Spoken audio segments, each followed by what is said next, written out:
Hey guys, I'm Shane3X, welcome back to My Gamers. This is Victor Charlie for Black Ops on Veteran. I'm just going to show you how to pass the mission pretty much. Now, this mission's actually quite easy. There is probably only one specific part that you might have trouble with, but I'll help you get through that. Okay, and also please have annotations on, read the description box. Okay, so let's get started. Now, there's nothing too specific when you first start. You just shoot the guys there. I've never died at that part, so I don't think you should have any problems whatsoever unless you don't shoot them.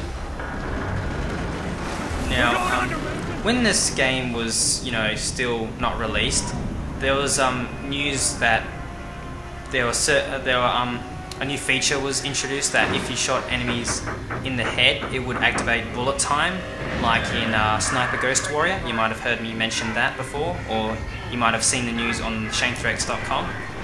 Now, when I first heard about that, I thought that was going to be like for all enemies, but apparently it's only for 2 parts in the entire game. And this is the second part. The first part's when you kill Castro, the second part's when you kill this guy. I've never seen it occur at any other moment in the game. I've tried shooting enemies in the head at different parts of different missions, and that's the only time I've ever seen it occur. Please correct me if I'm wrong, but it is a little bit disappointing only to see it happen twice on purpose. I mean, I wasn't even aiming for that guy's head, and it occurred, so a little bit disappointed. But anyway, let's get cracking on with the mission. When you first get on land, a bunch of enemies will appear in the distance. You just want to take them out. Nothing really difficult about that at all. If you've been watching previous guides, you should know by now how to make use of cover, what sort of weapons are preferable, things like that. Reznov disappears and doesn't help. Again, I won't spoil it for anyone who hasn't finished the campaign yet, but when you do finish the campaign, you'll understand why he's doing that. Okay, so once you split off, just run, keep running, and you get the knife as an equipable weapon. It's not just sort of the insta-knife stuff you used to. The rally point is just ahead. Bowman should be waiting for us. Now, once you start swimming, you really want to stay underwater, because if you get spotted by the Viet Cong on the boat, it'll make you start back at, where you split off. So stay underwater and just go to the objective. Once you're there, you melee. Woods teleports and melees the other guy, and then you just keep moving forward. I don't mind these moments in the game, but it's really cinematic. I don't quite see the point. If it was a little bit more interactive and free-flowing, sure, I wouldn't mind that sort of thing. There are maybe 1 or 2 moments in Black Ops where you do actually get a choice of how to proceed, and I like that, but a lot of Black Ops, it's all forced stuff, and that's not, it's fun to watch, it's not very fun to play, because you're not playing, that's not what you're actually doing, you're just watching, essentially, and you get to press a button and watch things happen. Okay, so they'll blab on for a moment, leave them alone.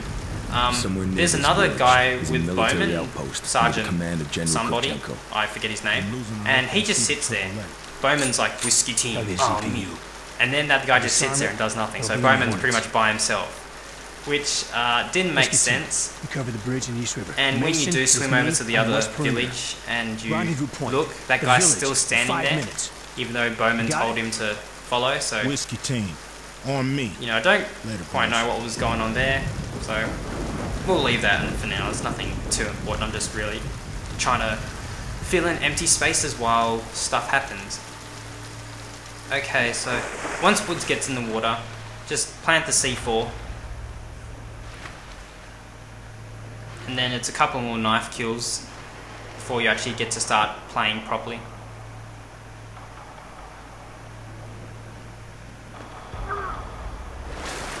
Now there's one achievement in this level specific to having to do something, and I will talk about that. I think that's the second part. Yeah, I'm pretty sure it's the second part, not quite certain. I'll talk about it when we get to it, but it's not too far now. But judging by the length of the video, we may be might miss it. It might be in part 2, so I really should check these things in advance, but sorry about that. Anyway, when Woods jumps over, you jump over and knife the guy sort of furthest away from you.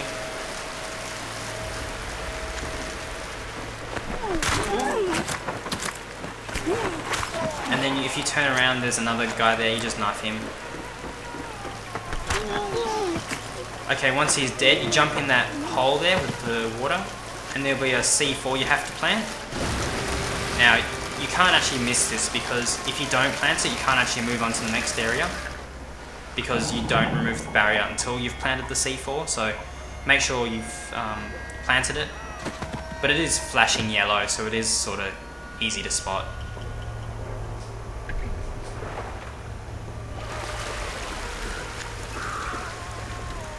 Explosives are Okay, another door which you can't open until someone Roger. gets to X-ray it. inbound. Okay, now you just move up ahead, and as soon as you detonate the C4, you'll get You got your that main detonator? gun back, Right here. or back, or you'll just get a commando. You definitely want to keep that, because that's a pretty useful gun for the most part. Actually, the main reason why I suggest you keep it is for the grenade launcher. Now, a lot of this next part here is just sort of the same sort of stuff I've been talking about for many guides now. Just taking out enemies, using cover, things like that. When you do move forward, a guy with an RPG appears on the roof, sort of where I'm looking now, and you do want to take him out. But other than that, there's nothing really specific I have in mind for doing this section. It is just sort of general use cover, hide, take out enemies, things like that. And you get a sniper too, so... Sorry about that. Okay, so... Now there's a ZPU, which is one of those anti-aircraft guns up ahead. Oh, there's the RPG I was talking about. There are two ways to take this out. If you follow the checkpoints properly, what will happen is a guy will have a Grim Reaper and he'll die, and you need to get that Grim Reaper and then use it on the anti-aircraft gun. If you want the achievement in this mission, you're going to have to follow the checkpoints properly and actually get the Grim Reaper. If you don't want the achievement, or you've already got it and you just want to pass the mission, you know, do what I do, which is an alternative strategy. And you know, you don't have to follow the checkpoints exactly, so it's a lot easier, I think, because you know, you don't have to risk getting shot from all the vehicles on the other side of the river, things like that. Okay, so with my strategy, you take out the aircraft gun with your grenade launcher attachment.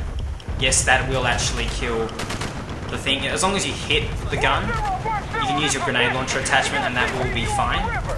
And you all move forward, things like that. So for the achievement though, if you're playing at home, follow the checkpoints, go over to where Bowman is, and a guy will die. He'll drop a Grim Reaper. You use the Grim Reaper on the anti-aircraft gun, and then you want to keep the Grim Reaper, because after you enter the hut, and I will tell you specifically when this happens, but after you enter the hut, Bowman will say, there's an MG nest, take it out, use the Grim Reaper, and you've got your achievement. Now you can do this in Recruit. It doesn't matter what you're doing, as long as you take out the machine gun nest with the Grim Reaper, that's all you have to do. Yeah, the video has seemed to ended. Thanks for watching, guys. I hope you stick around for part 2. That's some interesting stuff too. Please feel free to leave comments if you need help or want to chat. So, yeah.